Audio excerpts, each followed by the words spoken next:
Hello, dear listeners, and welcome to another episode of the Great English Podcast. I'm Catherine. And I'm Mark. We're here to help you learn English in a fun and engaging way. Today, we're diving into a topic that's not only useful but also quite exciting, using vocabulary apps to build your vocabulary. That's right, Mark. Vocabulary apps are amazing tools that can really enhance your learning experience. Whether you're a beginner or advanced learner, there's something for everyone. Absolutely. So, let's get started.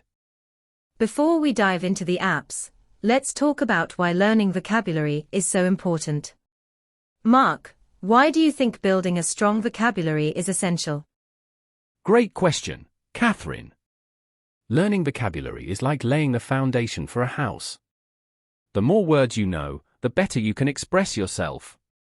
It helps you understand others, makes communication easier, and enhances your overall language skills. Plus, knowing more words can make reading books, watching movies, and even traveling more enjoyable and effortless. Exactly. And the best part is, vocabulary apps make learning new words fun and easy.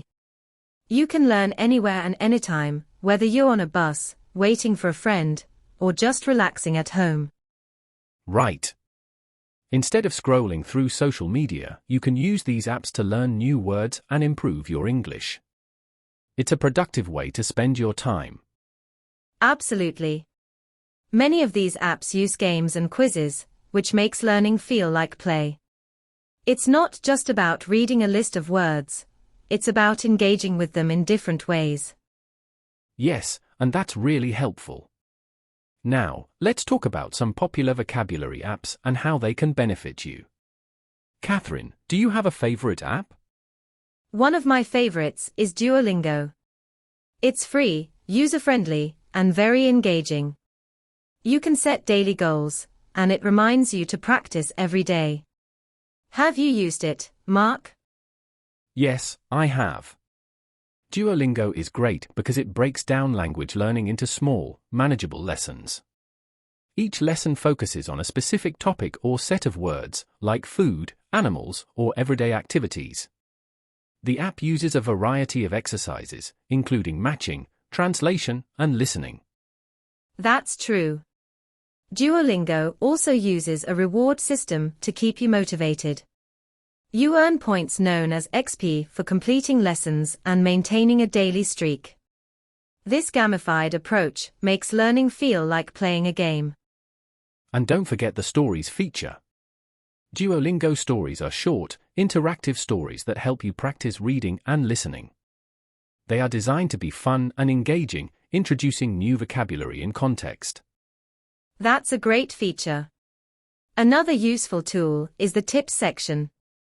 Before starting a new lesson, check the tips section for explanations of grammar points and new words. It can really help you understand the lesson better. Absolutely. And if you want more practice, Duolingo also has a test out feature. If you already know some of the material, you can take a test to skip ahead. This helps you focus on learning new things instead of repeating what you already know. Those are some excellent features. Now, let's talk about Memrise. Memrise is another popular app that uses videos of native speakers to teach vocabulary. Mark, can you tell us more about Memrise? Sure, Catherine. Memrise is great because it uses real-life videos to show how words and phrases are used in everyday conversations. This helps you understand the context and pronunciation better. The app also uses spaced repetition to help you remember words. Yes, and Memrise has a variety of courses for different levels and topics. You can choose courses that match your interests or needs, whether it's travel, business, or everyday language. The app also allows users to create their own courses and share them with others.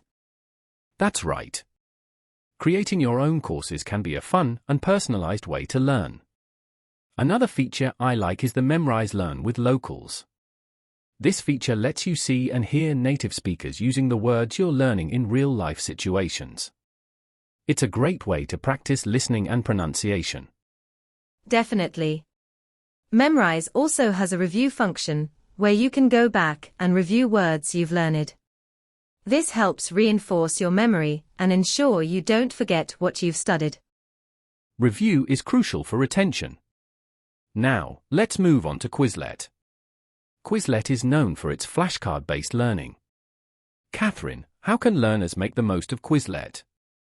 Quizlet is fantastic for flashcard learning. You can create your own sets of flashcards, or use sets created by others. One powerful feature is the ability to add images and audio to your flashcards, which can make learning more engaging.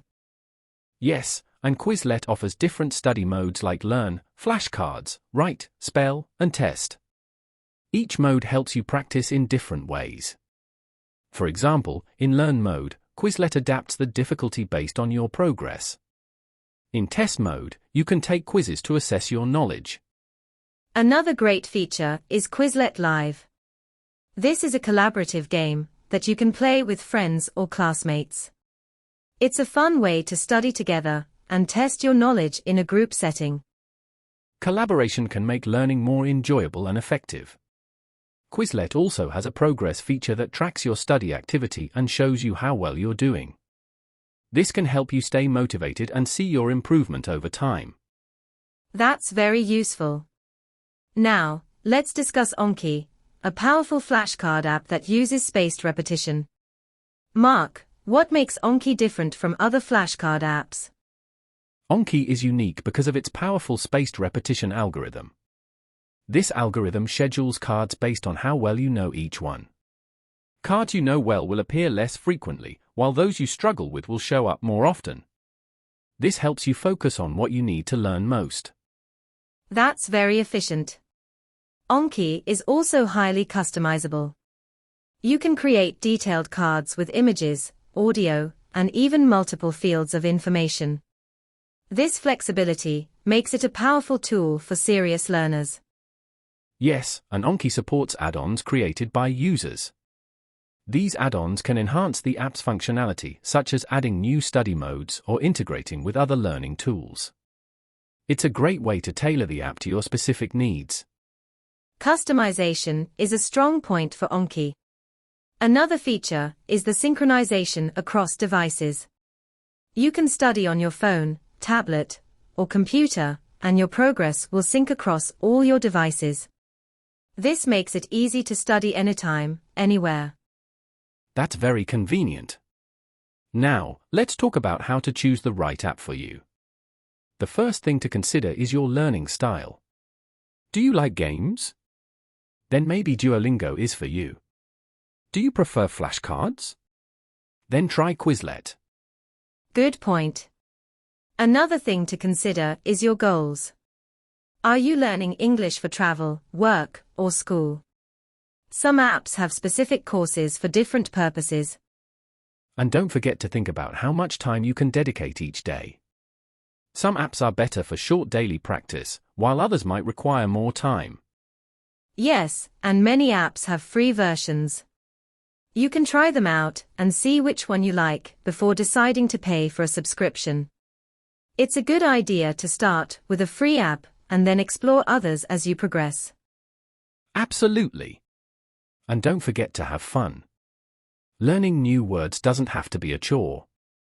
With these apps, you can make it an enjoyable part of your daily routine.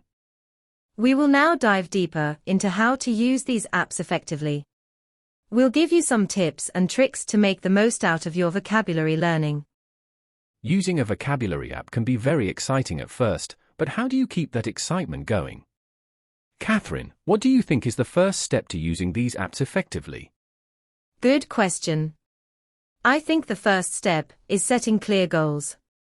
When you know what you want to achieve, it's easier to stay motivated.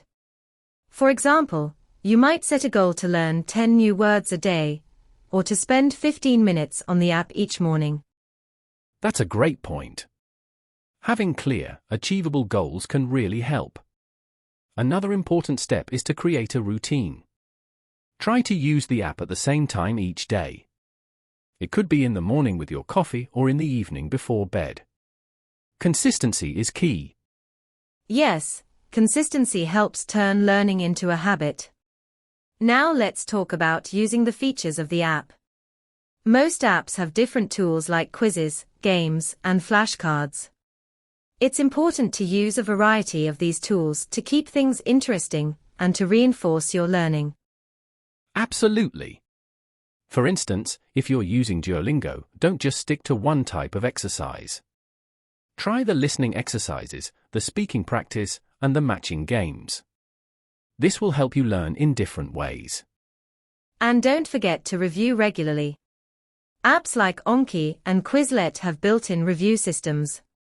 Make sure you go back and review words you've learned. This will help reinforce your memory and ensure you don't forget what you've studied. Review is crucial. It's also a good idea to use the new words you learn in sentences. This helps you understand how to use them in context. You can write sentences in a journal or use them in conversations with friends or language partners. Contextual learning is very effective. Speaking of context, another tip is to learn vocabulary in themes. For example, you could focus on words related to food one week and travel the next. This helps you build a more connected and practical vocabulary. That's a great strategy. Also, many apps have social features. You can join groups, compete with friends, or follow other learners. Engaging with a community can make learning more fun and keep you motivated. Social features are fantastic. They add a sense of competition and community. And don't be afraid to make mistakes. Making mistakes is a natural part of learning. Use them as an opportunity to learn and improve. Exactly. Mistakes are just part of the process.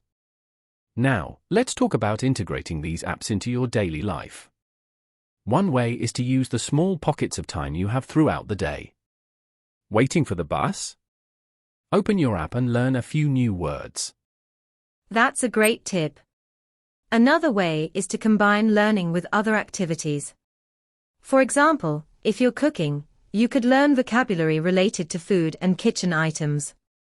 Or if you're exercising, you could focus on words related to sports and health. Combining activities can make learning feel less like a chore and more like a natural part of your day. And don't forget to engage socially. If the app has a feature to connect with other learners, use it. You can practice with them, share tips, and keep each other motivated. Social engagement is very helpful. It adds an element of accountability and support. Lastly, let's talk about tracking your progress and staying motivated. Most apps have features that track your progress. Use these features to see how far you've come and to set new goals. Tracking progress can be very motivating. Some apps even allow you to set milestones and earn rewards. Celebrate these milestones. Reward yourself for reaching your goals, whether it's with a treat or a break. Rewards are a great way to stay motivated. And remember, consistent practice is key. Try to use the app every day, even if it's just for a few minutes. Consistency will help you build and retain your vocabulary over time. Absolutely. Consistent practice leads to long-term success. And don't forget to have fun with it. Learning a new language is an amazing journey. Enjoy the process and celebrate your progress. That's right, Mark. Before we wrap up, let's share a few personal stories of success using these apps. Mark, do you have any stories to share? I do. A few years ago, I started using Anki to learn Japanese vocabulary. At first, it was challenging, but by setting small daily goals and sticking to them, I was able to build a strong vocabulary base. The spaced repetition system really helped me retain what I learned. That's wonderful, Mark. I had a similar experience with Memrise when I was learning Spanish. The real-life videos and spaced repetition made learning new words enjoyable and effective. I used the app during my commute, and it became a fun part of my daily routine. That's great to hear. Personal stories like these show that with the right tools and strategies, learning vocabulary can be fun and effective. Absolutely. So, dear listeners, we encourage you to try out these apps and see which one works best for you. Remember to set clear goals, create a routine, use a variety of tools, review regularly, and stay motivated. And most importantly, have fun with it. Learning a new language is a journey, and these apps can make it an exciting and enjoyable part of your life. That's all for today's episode of the Great English Podcast. Thank you for joining us. We hope you found these tips and insights helpful. If you enjoyed this episode, please subscribe and leave us a review. We'd love to hear your feedback and any success stories you have using vocabulary apps. And if you have any questions or topics you'd like us to cover in future episodes, feel free to reach out to us on our social media channels. Until next time, keep learning and have fun. Bye for now. Goodbye.